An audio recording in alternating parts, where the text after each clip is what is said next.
Choisis la vie, la grâce d'être femme avec Marie. Marie est femme.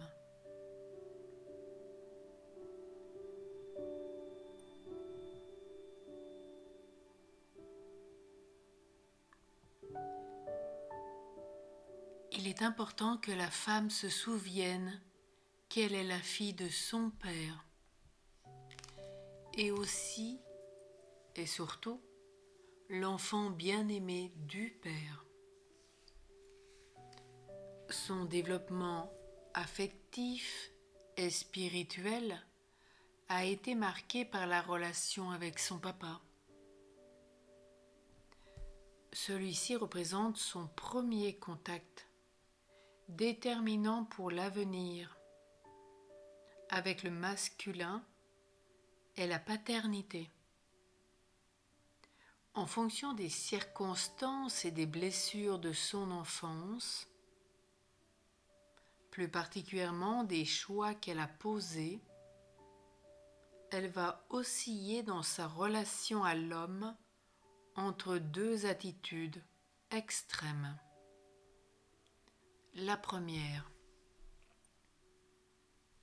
la dépendance, où elle tend à abdiquer sa véritable personnalité en se laissant dominer par lui.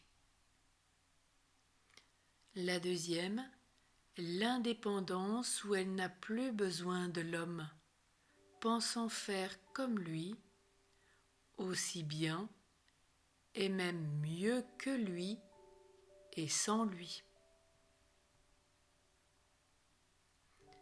C'est en prenant progressivement possession de sa liberté intérieure en face de son père et de ce fait de l'homme en général, qu'elle sera vraiment prête à devenir épouse.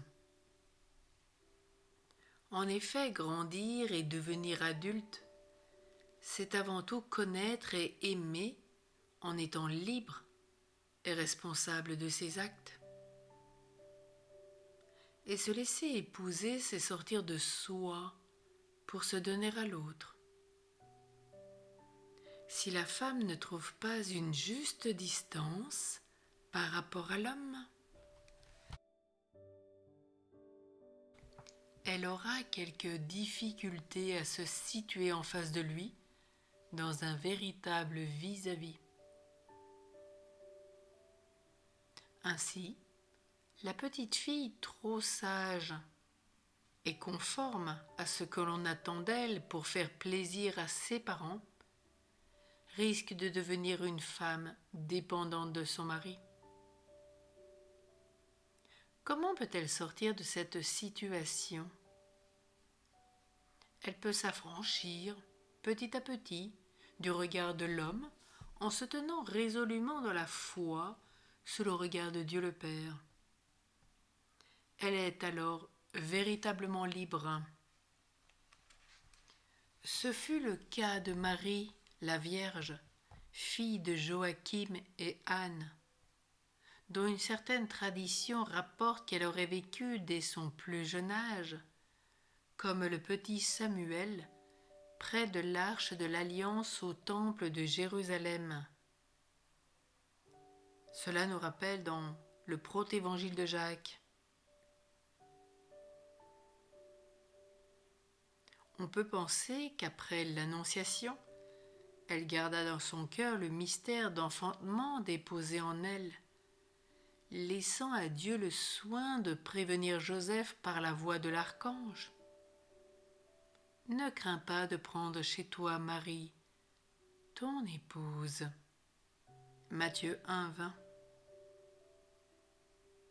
C'est de Dieu que la femme devenue adulte doit tout attendre, à la suite de Marie, pour vivre son plein épanouissement. Il importe par conséquent qu'elle se souvienne qu'elle est avant tout fille du Père. C'est elle est habitée par la divine présence qui fait sa plénitude. elle aimera l'homme dans l'attitude de l'accueil et du don, et non pas dans l'attente anxieuse de ce qu'il ne peut lui donner. Ayant découvert en Dieu le seul véritable absolu, elle saura qu'aucune créature, pas même son mari, ne peut la combler. Elle retrouvera sa liberté et pourra entrer dans une relation fructueuse avec lui, parce qu'elle aura pris une juste distance en se plaçant directement sous le regard du Père éternel.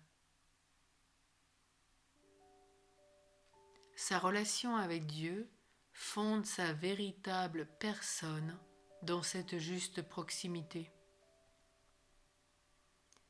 La femme ne risque-t-elle pas aujourd'hui, en recherchant son indépendance à tout prix, de se couper aussi de la paternité divine qui a pourtant le pouvoir de la faire devenir pleinement elle-même?